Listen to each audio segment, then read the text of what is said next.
तो यहाँ परमात्मा बताना चाहते हैं कि अभी तक हमें तत्व ज्ञान ना मिलने से हम लोकवेद, दंत कथा और अपने अनुसार ही सब ज्ञान विचार व्यक्त किया करते थे जो व्यर्थ थे। तो परमात्मा ने जगह जगह जाकर के ये ज्ञान दिया। 64 लाख परमेश्वर के शिष्य हो गए थे, 64 लाख। आज तो पुण्यात्माओं एक चैनल से टीवी चलता है, प्रोग्राम चलता है तो करोड़ों व्यक्ति घर बैठे देख सकते हैं। करोड़ों टीवी लगवा दिए दाता ने। पहले परमेश्वर ने अपनी आध्यात्मिक पावर का प्रयोग किया, आज वो नहीं हो सकता क्योंकि परमात्मा हर एक काम को एक सीक्रेसी के हिसाब से करते हैं। यदि आज परमात्मा वो लीला करते, आज तो सबके पास मोबाइल है, एक सेकंड में बता दे गुरुजी वहाँ थे, गुरुजी ने वहाँ सत्संग किया, वहाँ मिले, तो एक लोग उसको फिर दूसरे ढंग से ले जाते कि वो तो जादूगर है और फिर परमात्मा को ग्रहण नहीं करते। तो आज परमात्मा ने वैज्ञानिक तरीके से ही अपना ज्ञान अपने बच्चों तक पहुंचाया है। अब परमात्मा घर घर जाया करते थे, सत्संग किया करते थे और परमेश्वर की शरण में आने से वो दुखी प्राणी सुखी हुआ करते थे। एक ब्राह्मण परिवार था, उसके 2 लड़के 2 लड़कियां थी और चारों बच्चे मेंटली डिस्टर्ब, पत्नी को भी प्रेत बाधा और उनके उपचार के लिए बहुत पैसा व्यर्थ हुआ और कंगाल हो गया, निर्धन हो गया। रिलेटिव्स भी, उस नाती भी, रिश्तेदार भी उससे नफरत करने लगे और उन्होंने एक रामानंद नाम के स्वामी रामानंद जी, काशी के एक प्रसिद्ध संत थे, उनसे भी दीक्षा ली और उनसे भी ट्रीटमेंट अपना समाधान चाहा। उसी समय परमेश्वर आए हुए थे, एक शिशु रूप धारण करके प्रकट हुए थे। काशी शहर के लहर तारा नामक एक सरोवर के ऊपर कमल के फूल पर अपने सतलोक से आकर बालक रूप धारण किया था। नीरू और नीमा नाम के 2 निसंतान पति पत्नी थे, वो परमात्मा को घर ले गए थे। वहाँ उनकी परवरिश कुंवारी गाय के दूध से हुई थी। धीरे धीरे बड़े हुए तो वो वही व्यवसाय जो नीरू किया करता था, जुलाहे का काम करने लगे और साथ में अपना जिस उद्देश्य को लेकर आए थे वो प्रचार भी किया करते थे। इसी दौरान परमात्मा ने एक लीला की थी, वो अलग कहानी है, फिर से सुनाएंगे। अब इतना ही सुनाएंगे कि स्वामी रामानंद जी और परमेश्वर कबीर जी की गोष्ठी हो रही थी, बैठे थे। उसी समय वो ब्राह्मण पहुंच गया वहां पे और उस ब्राह्मण ने अपने गुरुदेव स्वामी रामानंद जी से कहा कि गुरुदेव, मैं अति दुखी हो चुका हूँ, अति आर्त हूँ, आपकी शरण आया हूँ, मुझे कोई समाधान बताओ। तो रामानंद जी ने उनको बहुत सारे जंतर मंत्र और बहुत से और भी दान धर्म के तरीके बताए थे, उनसे भी उसको कोई राहत नहीं मिली। तो पुण्यात्माओं, आप जो भी कोई दुखी प्राणी होता है वो परमात्मा की राहत लेने के लिए संतों के पास जाते हैं, या उसको जो भी कोई बता दे कि वहाँ झाड़ा लगाते हैं, वहाँ कोई ओझा बैठा है, तो वहाँ भी जाते हैं। तो जितने भी संत हैं पहले अपनी क्रिया बताते हैं, आप ऐसे करो, ये मंत्र जाप करो, ये ऐसा दान करो। उनसे भी कोई लाभ नहीं होता है तो सभी लास्ट में ये कह देते हैं कि ये आपके प्रारब्ध में निहित है, अर्थात आपकी किस्मत में लिखा है, ये आपने भोगना ही पड़ेगा। फिर उदाहरण देते हैं कि जैसे भगवान श्री राम ने बाली को मारा था, जो सुग्रीव का भाई था, वृक्ष की ओट लेकर, और उसका भी बदला भगवान ने भी देना पड़ा श्री कृष्ण रूप में। एक शिकारी ने उनके पैर में तीर मारा विषाक्त, और तब श्री कृष्ण जी की मृत्यु हुई। वो मारने वाला कौन था? वो शिकारी, वो बाली वाली आत्मा थी और श्री कृष्ण राम वाली आत्मा।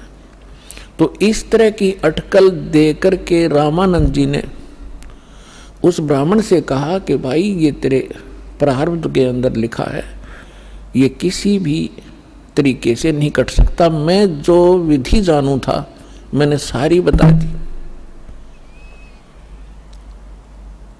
उसी समय परमेश्वर ने कहा, स्वामी जी आप बड़े विद्वान हो, वेदों को भी जानते हो, क्या वेदों में भी ऐसा नहीं लिखा कि परमात्मा जीव के सर्व पाप नाश कर सकता है? यानी पाप से ही दुख है।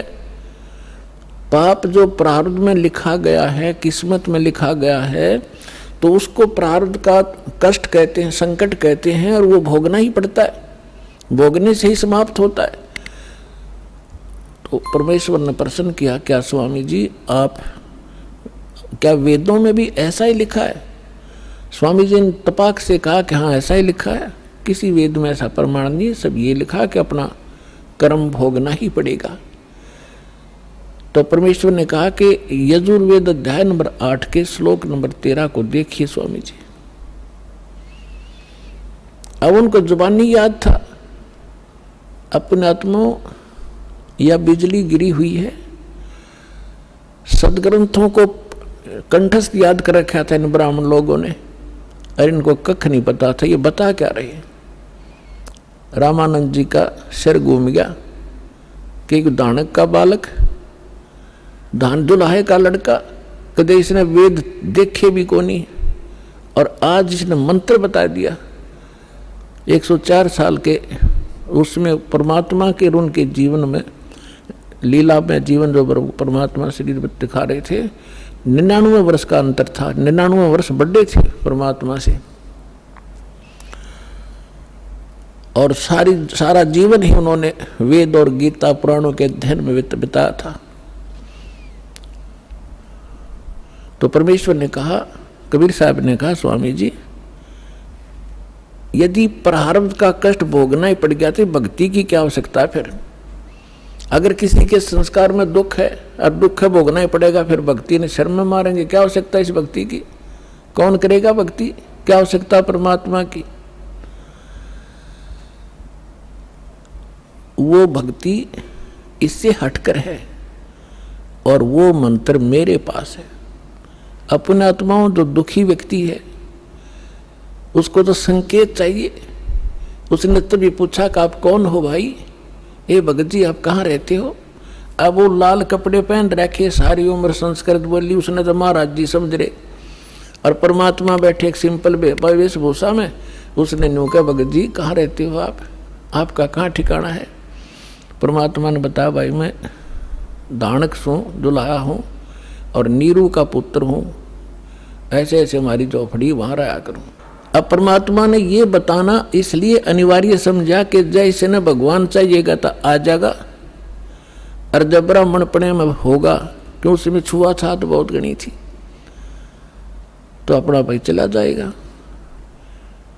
तो परमात्मा वो तो जा लिया श्याम ने, साथ साथ अक महाराज मैं घना दुखी हो गया।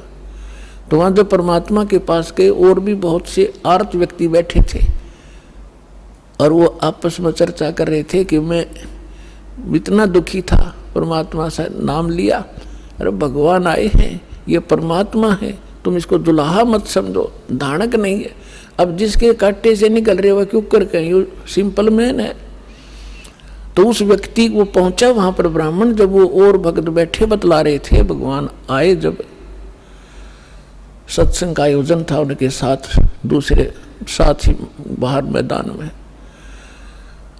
तो उस ब्राह्मण का कुछ दिल डटया, जब ये सारे भगत कह रहे हैं तो कुछ बात बनेगी। तो परमात्मा के आशीर्वाद मात्र से परमात्मा ने कहा, भाई अपने सारे बच्चों को ले आ।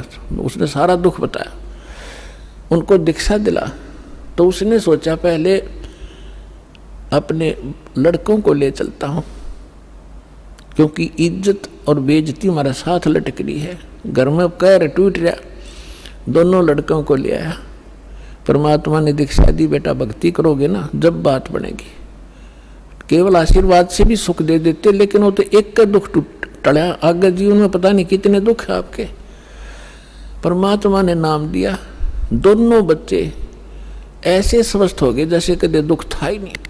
अपने आप उठ के गए, उन्हें लाया था बैठा बैठा कर, तो उनको एकदम खुशी की लहर आ गई। फिर अपनी बेटियों को, पत्नी को, सबको नाम दिलाया। परमात्मा के आशीर्वाद से सब ठीक हो गए, स्वस्थ हो गए कुछ ही दिनों में। और फिर घर का काम भी उसका बहुत अच्छा चलने लगा। अब वो जहाँ भी जिसने मिला है उसी को कहे कि भगवान आए हैं, चलो वहाँ पर परमात्मा आ रहे हैं। जुलाहों की कॉलोनी में भगवान उतर रहे हैं, पर उसकी कौन सुने? ब्राह्मण।